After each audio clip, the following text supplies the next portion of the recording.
بسم الله الرحمن الرحيم. باب قول الله تعالى: ونضع الموازين القسط ليوم القيامة وأن أعمال بني آدم وقولهم يوزن.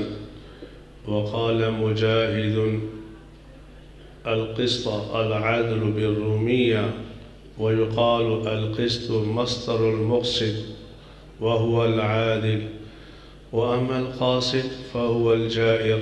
وبه قال حدثنا أحمد بن إشكابة قال حدثنا محمد بن فضيل عن عمارة بن قعقاع عن أبي زرعة عن أبي هريرة رضي الله تعالى عنه قال: قال النبي صلى الله عليه وسلم: كلمتان حبيبتان إلى الرحمن خفيفتان على اللسان ثقيلتان في الميزان، سبحان الله وبحمده سبحان الله العظيم، أو كما قال عليه الصلاة والسلام۔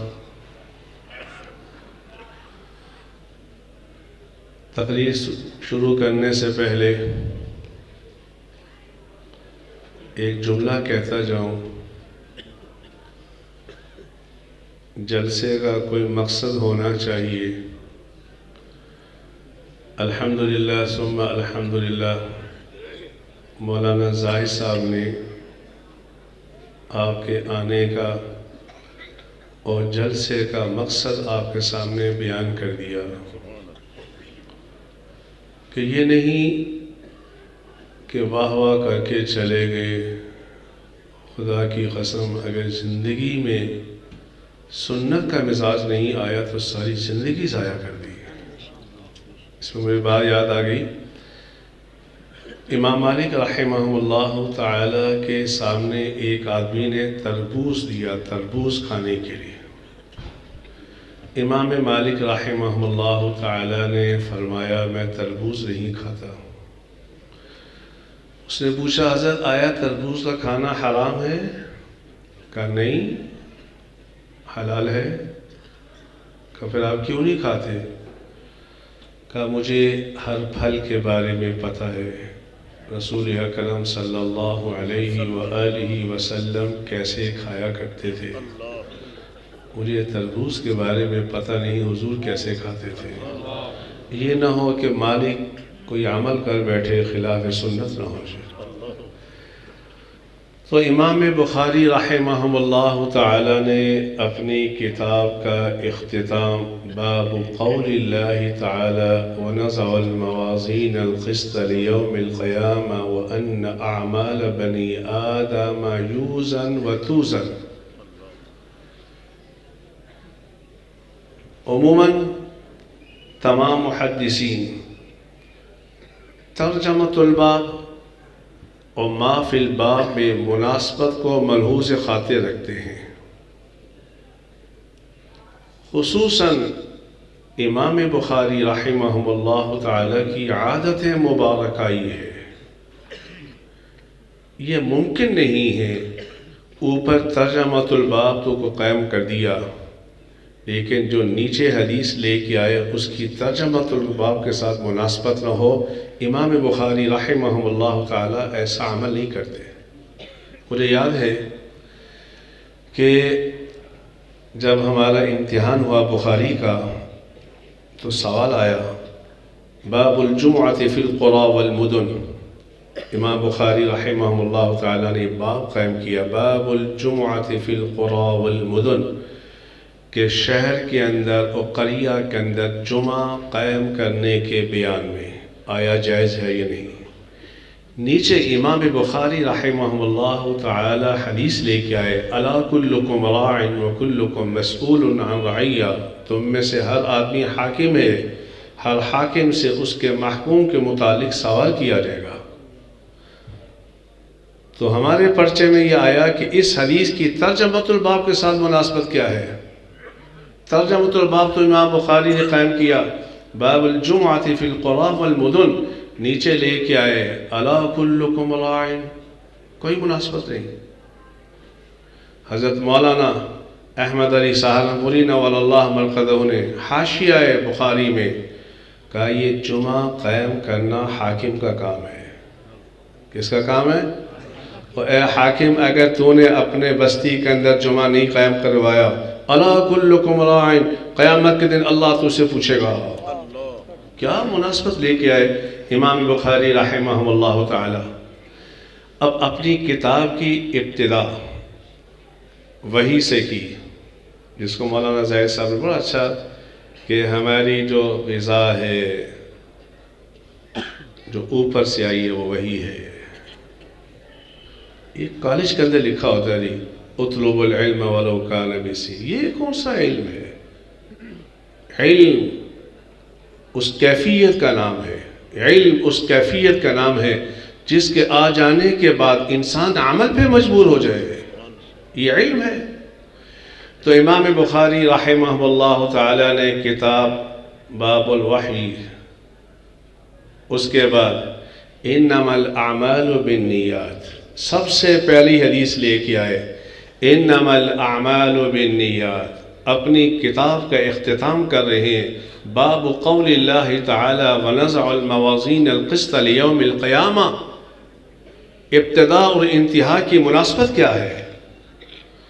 کہا کیا کمال ہے امام بخاری کا، اشارہ کر دیا اگر اپنے اعمال میں وزن پیدا کرنا چاہتے ہو تو اپنی نیت ٹھیک کرنا۔ انما الاعمال بالنیات، باب قول اللہ تعالی ونضع الموازین القسط لیوم القیامہ، مناسبت بیان کر دی۔ ابتداءً آخر میں یہ حدیث لے کے آئے کہ اگر اپنے اعمال کو وزنی کرنا چاہتے ہو تو اپنی نیت کو ٹھیک کر لو، اپنی نیت کو ٹھیک کر لو۔ اور یہ رہا مسئلہ وَنَضَعُ الْمَوَازِينَ الْقِسْطَ، یہ موازین یہ میزان کی جمع ہے۔ اب سوال یہ ہے کہ جمع کا صیغہ رب العالمین کیوں لے کے آئے؟ ایک ترازو کافی تھا، ساری انسانیت کے اعمال کو تولنے کے لیے ایک ترازو کافی تھا، موازین جمع کا صیغہ کیوں لے کے آئے؟ حافظ ابن حجر العسقلانی رحمہ اللہ تعالی نے لکھا ہے کیونکہ ہر عمل کا میزان الگ الگ ہوگا، ہر عمل کا میزان الگ ہوگا، نماز کا الگ، زکوٰۃ کا الگ، صدقے کا الگ، جہاد کا الگ، تو اسی کا وَنَضَعُ الْمَوَازِينَ الْقِسْطَ لِيَوْمِ الْقِيَامَةِ، قیامت کے دن۔ اب یہ بتاتا جاؤں، اس آیت میں اللہ فرماتے ہیں وَنَضَعُ الْمَوَازِينَ الْقِسْطَ لِيَوْمِ الْقِيَامَةِ، ہم اعمال کا وزن کریں گے، اور دوسری کا رب العالمین فرماتے ہیں فَلَا نُقِيمُ لَهُ يَوْمَ الْقِيَامَةِ وَزْنًا، اللہ ان کے اعمال کا وزن نہیں کرے گا۔ بظاہر دونوں آیتوں میں تعارض۔ حافظ ابن حجر العسقلانی رحمہ اللہ تعالی نے لکھا ہے دو ایسے اشخاص ہیں جن کے اعمال کا وزن نہیں ہوگا۔ فَلَا نُقِيمُ لَهُ يَوْمَ الْقِيَامَةِ وَزْنًا، دو آدمی، وہ کون ہیں؟ ایک وہ شخص جس نے کفر ہی کیا، اس کے علاوہ کوئی نیکی نہیں کی، دنیا سے چلا گیا، فَلَا نُقِيمُ لَهُ يَوْمَ الْقِيَامَةِ وَزْنًا، کیونکہ اس کا جہنمی ہونا یقینی ہے، وزن کرنے کا فائدہ ہی نہیں ہے۔ دوسرا وہ شخص جس نے ادھر پڑھا لا الہ الا اللہ محمد رسول اللہ، کافر تھا، ادھر پڑھا لا الہ الا اللہ محمد رسول اللہ، ادھر روح پرواز ہو گئی، فَلَا نُقِيمُ لَهُ يَوْمَ الْقِيَامَةِ وَزْنًا، ہمیں پتہ ہے یہ جنتی ہے، اس کا کیا وزن کرنا ہے؟ فَلَا نُقِيمُ لَهُ يَوْمَ الْقِيَامَةِ۔ اور یہ جو کہا وَنَضَعُ الْمَوَازِينَ الْقِسْطَ لِيَوْمِ الْقِيَامَةِ، ان دو افراد کے علاوہ باقی لوگوں کے اعمال کا وزن کیا جائے گا۔ قرآن کی اس آیت میں بھی کوئی تعارض نہیں، اس میں بھی کوئی تعارض نہیں۔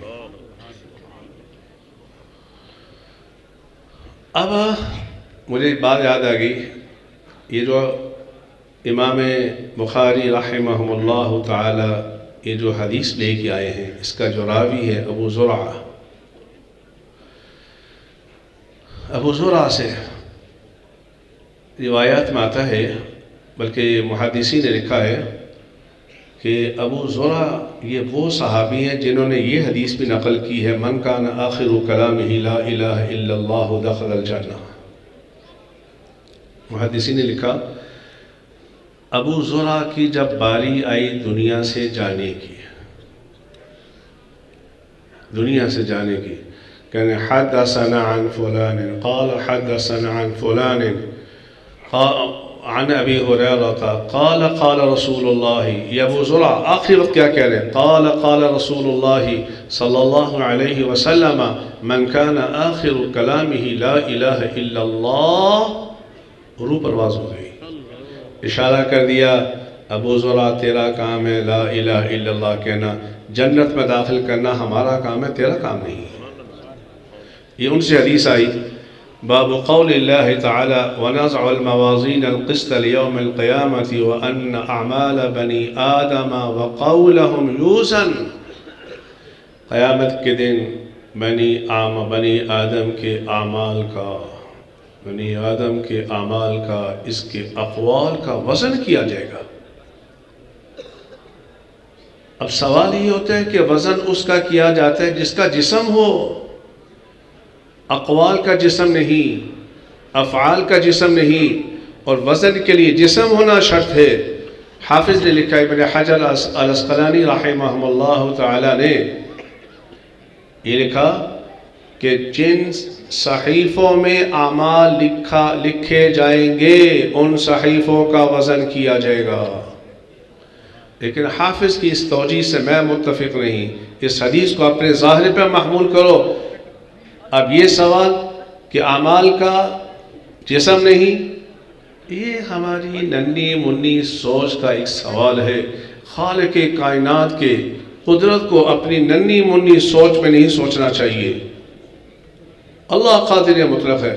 تو قیامت کے دن ہمارے اعمال کا وزن کیا جائے گا، اور رسول اکرم صلی اللہ علیہ وسلم کی جو حدیث ہے، آپ نے فرمایا قال قال النبی صلی اللہ علیہ وسلم کلمتان حبیبتان الی الرحمن، دو کلمے ایسے ہیں، یہاں کلموں سے مراد کلمہ نہیں بلکہ کلام ہے۔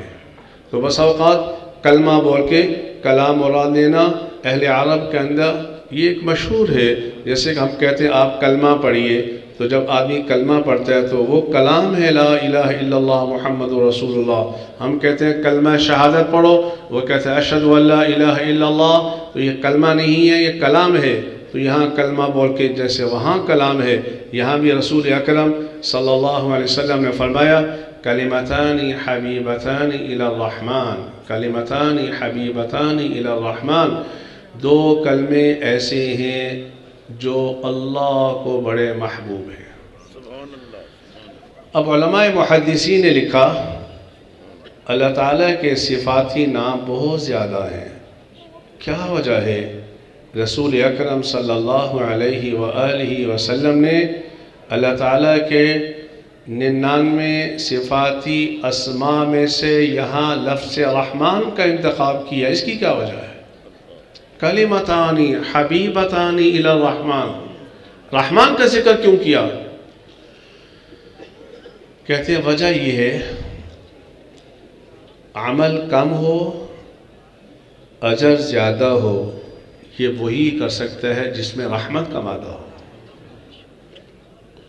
عمل کم ہو اجر زیادہ ہو، یہ وہی شخص ذات کر سکتی ہے جس پہ رحمت کا مادہ ہے۔ اس لیے رسول اکرم صلی اللہ علیہ وسلم نے اس حدیث کے اندر وہ جو حدیث بیان کی کہ کلمتان حبیبتان الی الرحمن، لفظ رحمان کو لے کے آئے، اور آگے کہا خفیفتان علی اللسان، خفیفتان علی اللسان، زبان پہ بڑے ہلکے ہیں، زبان پہ بڑے ہلکے ہیں۔ اس کا کیا معنی؟ اس کا مطلب یہ ہے کہ پڑھنے میں بڑے آسان ہیں، اجر میں بہت زیادہ وزنی ہے۔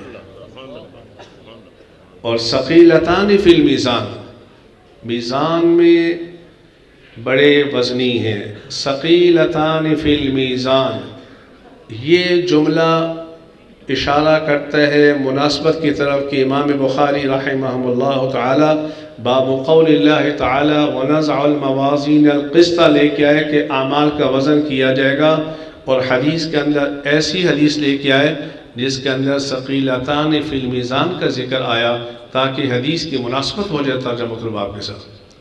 وہ کیا ہے؟ سبحان اللہ و بحمدہ سبحان اللہ العظیم۔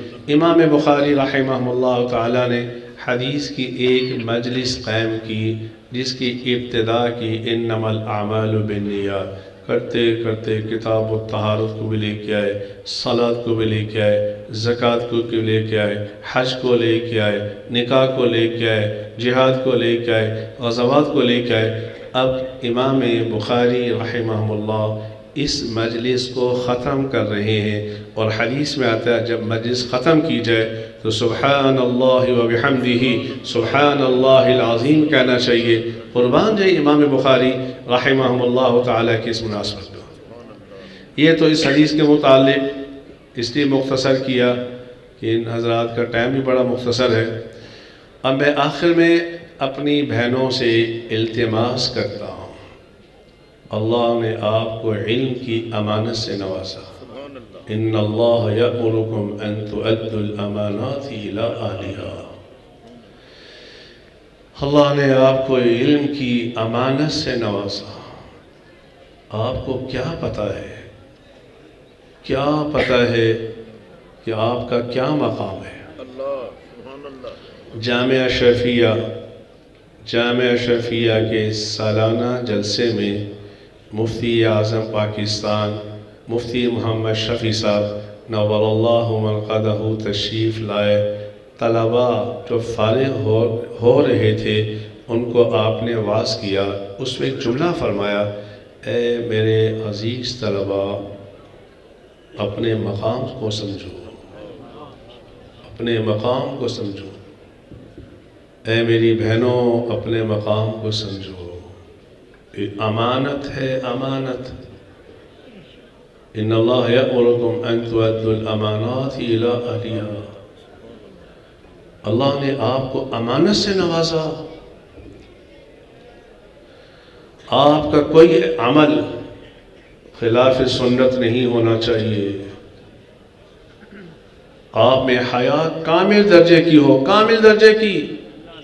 ایک صحابیہ رضی اللہ تعالی عنہ کا نکاح ہوا، جب وہ اپنے شوہر کے پاس گئی، شوہر کو دیکھتے ہوئے بے ہوش ہو گئی۔ ہوش آنے پر شوہر نے پوچھا بے ہوش کیوں ہوئی ہو؟ کہنے لگی رب کعبہ کی قسم جب سے پیدا ہوئی ہوں اپنے باپ کے علاوہ کسی مرد کو نہیں دیکھا، تو دوسرا مرد جسے میں دیکھ رہی ہوں۔ عورت اور حیا یہ تو لازم ملزوم تھا۔ صاحب ہدایہ نے لکھا رحمہ اللہ تعالی نے، اگر نکاح کے موقع پر بچی سے پوچھا جائے کہ میں نے آپ کا نکاح فلاں شخص سے کر دیا، بچی خاموش رہی، بچی کا خاموش رہنا یہ رضامندی کی علامت ہے۔ لِأَنَّا سے صاحب ہدایہ نے وجہ بیان کی، کیونکہ حیا کی وجہ سے بچیاں بولا نہیں کرتی، حیا کی وجہ سے بچیاں بولا نہیں کرتی۔ آج ہماری بچیوں سے حیا ختم ہو گئی، اور خدا کی قسم جس معاشرے میں حیا ختم ہو جائے اس معاشرے کو ایٹم بم مارنے کی ضرورت نہیں، وہ تو پہلے ہی مر چکا ہے۔ اپنی بچیوں میں حیا پیدا کرو۔ مجھے یاد ہے نیلا امت میں جب میں حفظ کرتا تھا، 77 کی بات ہے، جب اس گلیوں میں ہم بنٹے کھیلتے تھے تو کوئی بڑا آ جاتا نا تو ہم بنٹے چھوڑ کے بھاگ جاتے تھے، نہ جان نہ پہچان۔ آج ایک ہی کمرے میں ایک ہی جگہ باپ بھی فلم دیکھ رہا ہے، جوان بیٹی بھی فلم دیکھ رہی ہے۔ اس لیے میں اپنی بہنوں بیٹیوں سے کہتا ہوں، اللہ نے آپ کو ایک امانت دے رکھی ہے علم کی، ثم لتسألن یومئذ عن النعیم، قیامت کے دن اس نعمت کے متعلق سوال کیا جائے گا۔ مولانا زاہد صاحب نے جو فرمایا، ہمارے مدارس کے اندر طلباء سے یہ پوچھا جائے کہ اس مسئلے میں ائمہ کا کیا اختلاف ہے، فر سنائیں گے۔ اب ان سے پوچھا جائے رسول اکرم صلی اللہ علیہ وسلم کا سنت عمل وضو کرنے کا کیا ہے، تو کوئی نہیں بتا سکتا، کیونکہ ہم نے علم عمل کی نیت سے نہیں سیکھا،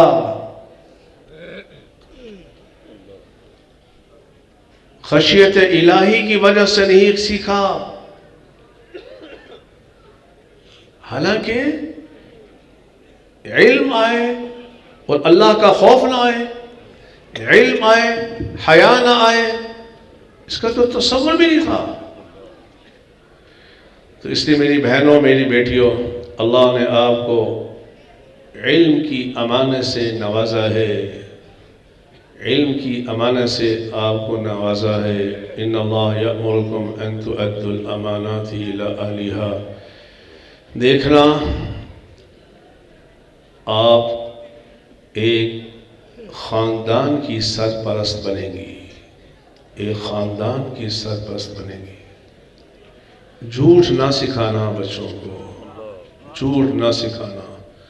کوئی زمانہ ہوا کرتا تھا جب پیٹ میں بچہ آتا تھا تو خاتون جھوٹ نہیں بولا کرتی تھی، مشتبہ چیز استعمال نہیں کرا کرتی تھی کہ آنے والے بچے پہ اثر نہ ہو۔ سب سے پہلی تربیت گاہ بچے کی، سب سے پہلی تربیت گاہ بچے کی اس کی ماں کا پیٹ ہوا کرتا تھا۔ حرام نہیں کھاتی تھی، جھوٹ نہیں بولتی تھی، گناہ نہیں کرتی تھی، آنے والے بچے پہ اثر نہ ہو۔ اور اس کا اثر کیا؟ بختیار کاکی رحمہ اللہ تعالی، بختیار کاکی رحمہ اللہ تعالی جب 7 یا 6 برس کے ہوئے تو والدہ نے کہا چلو بیٹا قاری صاحب کے پاس قرآن مجید پڑھنے کے لیے۔ بختیار کاکی چلے اپنی اماں کے ساتھ، تو قاری صاحب نے کہا بیٹا پڑھو الف با تا ثا جیم حا۔ تو بختیار کاکی اس 6 سالہ بچے نے کہا قاری صاحب مجھے الف با تا ثا یہ نہ پڑھائے، مجھے تو 15 پارے یاد ہیں، 16واں شروع کروائے۔ قال الم اقل لك انك لن تستطيع معي صبرا۔ قاری صاحب نے تعجب سے کہا تو نے کہا حفظ کیا؟ کہا جب میری ماں مجھے دودھ پلایا کرتی تھی تو اللہ کا قرآن پڑھتی تھی، میں نے ماں کی گود میں 15 پارے حفظ کر لیے، 16واں شروع کروائے۔ کوئی یہ زمانہ تھا۔ اور انہیں بختیار کاکی کے بارے میں آتا ہے جب ان کا انتقال ہوا تو صفے بندی ہوئی، ہزاروں کا مجمع، بڑے بڑے مشائخ اس جنازے پہ موجود۔ تو حضرت کے خادم نے کہا حضرت کی وصیت تھی میرا جنازہ وہ پڑھائے جس کے اندر 4 صفات موجود ہوں، 4 صفات۔ پہلی صفت جس کی پوری زندگی تہجد نہ قضا ہو، دوسری صفت جس کی پوری زندگی تکبیر اولیٰ نہ رہی ہو، تیسری صفت جس نے پوری زندگی بد نظری نہ کی ہو، چوتھی صفت جس نے عصر سے پہلے 4 سنت غیر موقدہ کبھی نہ چھوڑی ہو۔